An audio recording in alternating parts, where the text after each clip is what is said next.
Oh, so this is a video on what to do with your stimulus check. Recently, Congress passed and the president signed the largest economic stimulus bill in the United States history, the CARES Act, which will provide about $2 trillion aimed at fighting the economic impacts of COVID-19. The goal of this bill is to soften the financial blow that millions of Americans are feeling from COVID-19. In particular, it is aimed at helping small businesses and their employees, many of whom have serious decrease or complete stop of their income, as states enforce orders for closing restaurants, limiting travel, and even sheltering in place. While many of these orders are done to save lives, they still have devastating economic impact. In fact, over 10 million Americans filed jobless claims in March. So what's in the stimulus package?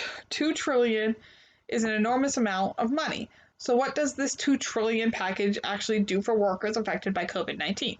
One main feature of the package is that individuals can receive up to 1,200, married couples can receive up to 2,400, and an additional 500 will be paid to parents for each qualifying child up to 16 years of age. So there's some eligibility details according to the IRS, which are tax filers have adjusted gross income of up to $75,000 for individuals and up to $150,000 for married couples or filing jointly returns will receive full payment.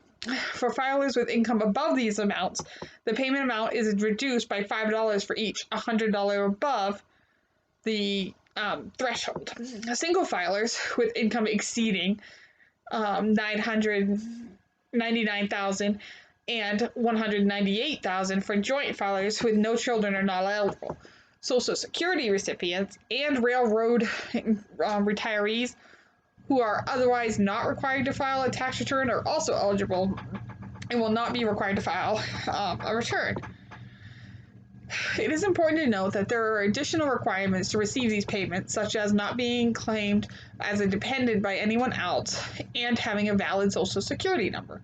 Additionally, it may take a few weeks to receive your payment and longer if you don't have a bank account on file with the IRS. The Treasury Department is planning on creating a web portal to help people provide bank information to the IRS, but this is still ongoing. You can keep up to date on information about the stimulus payments on the IRS website. So best ways to use your payment. While some details may vary for you individually, in general, if you meet the above qualifications, you can expect a payment in the upcoming weeks. So once you receive this payment, what should you do with it? Of course, the best way to spend your payment will be up to you and based on your specific financial and personal situation. But this can offer some considerations to think about before you decide your strategy.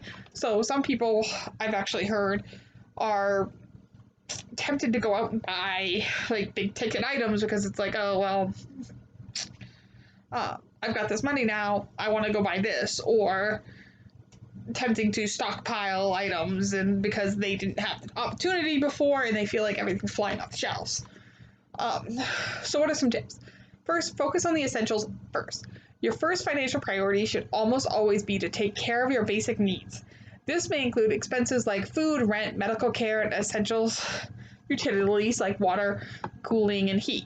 Such expenses should be prioritized in any situation where you are in financial difficulty due to COVID-19 or not, because not covering such expenses can put you and your family at risk. One important thing to note is that during the unpredictability of the pandemic of COVID, you may be able to get financial help with these basic expenses. Many financial institutions and even the government are now offering relief in response to COVID-19, including the ability to delay certain payments.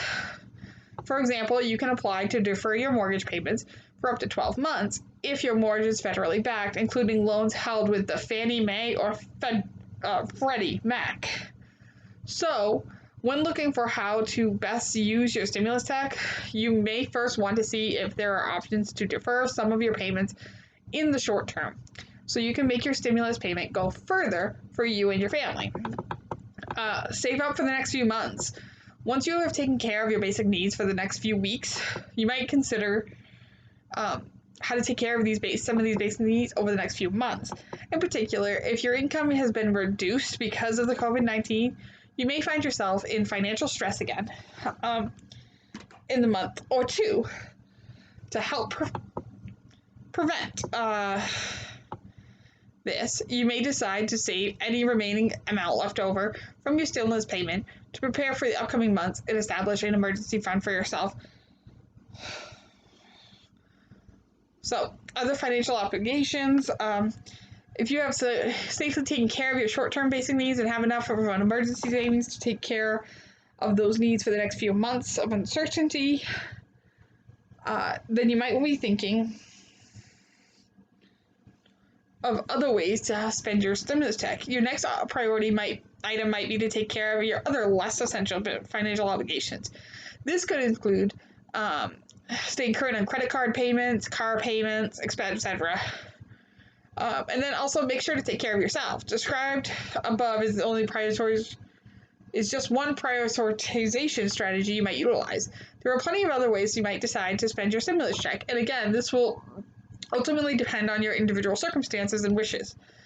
For example, donating to a charity or helping out a family member or a friend during this time may be a priority for you. So you might want to choose to designate a portion of your check to go towards that. So thank you for watching.